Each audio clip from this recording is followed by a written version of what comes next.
Welcome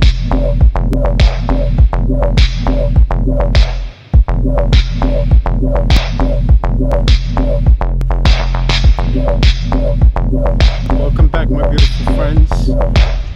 First off, I would like to thank you from the bottom of my heart for watching my videos and supporting my channel.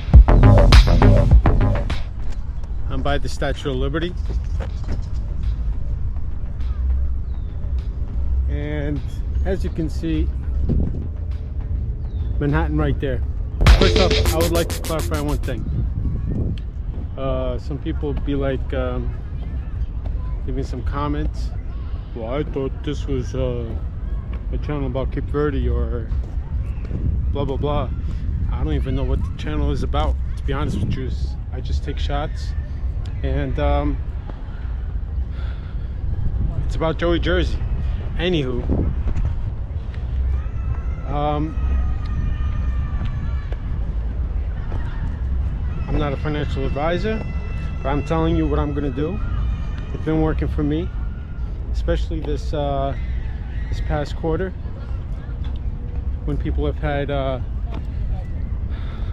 losses of 10% or more in their stock portfolio. I always kept about 10 to 15% allocated to shorting stocks, or ETFs, I should say. And one in particular has been saving my butt, SQQQ, and the other one is SPXU. I don't know why people don't talk about these stocks. In fact, there's an agency trying to ban them for regular investors, like Robinhood investors like you and me, from investing on these. Now, in case you don't know, you make more money when the stock market goes down than when it goes up. So with all this craziness looming, it would be let me switch this up.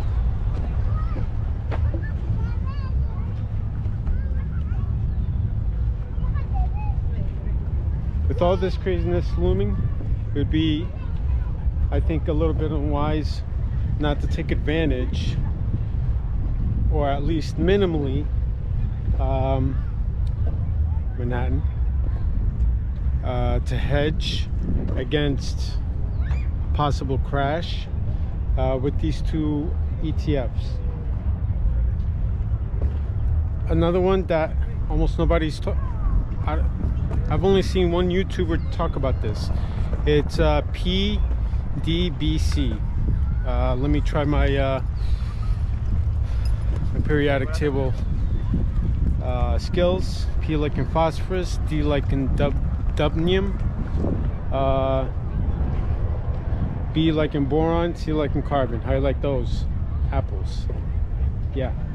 PDBX, that's an ETF that exposes you to commodities, different kinds of commodities, and it's been doing pretty well. And last year it had 40% dividend. You heard me right, 40%. So if you had $1,000 of that ETF, they would have paid you $400 in dividends. After you collect the dividend, you sell it, or you put a put. How you doing?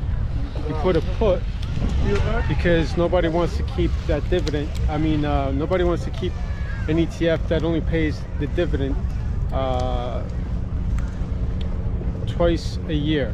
In this particular case, the dividends are paid in December, so you want to have that at least during the ex-dividend date, or the declaration date. So again, I'm going to repeat, PDBX. Another one is exposure to WTI, okay, WTI, or one of the gas producers, DVN, that's pretty good one, because if you look at the dividend payments, it's higher than Exxon and Chevron and other ones. But going back, before they ban, or because they're trying to ban people from investing in those shorting stocks, SQQQ, SPXU. The SPXU is an ETF that shorts the S&P 500. Let me do this so you can see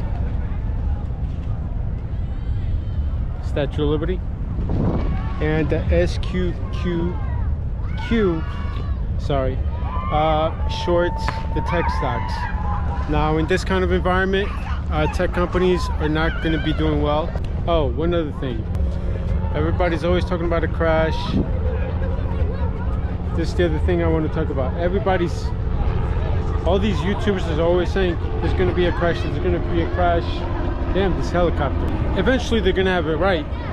If I'm predicting that there's going to be a crash next week, a crash next week, a crash next month, a crash, eventually when the crash happens, you're not going to be Nostradamus. You know what I mean? So, but now things have changed, and the support for the S&P 500 is, I believe, 3,850. Don't quote me on that. In fact, let me check. So yeah, at the time of this recording, Friday, the S&P 500 closed at 4,023. If there's no rally and it falls below 3,850, I highly suggest you get those stocks. Again, it's SQQQ and SPXU. Alright, hope that helps, and deuces.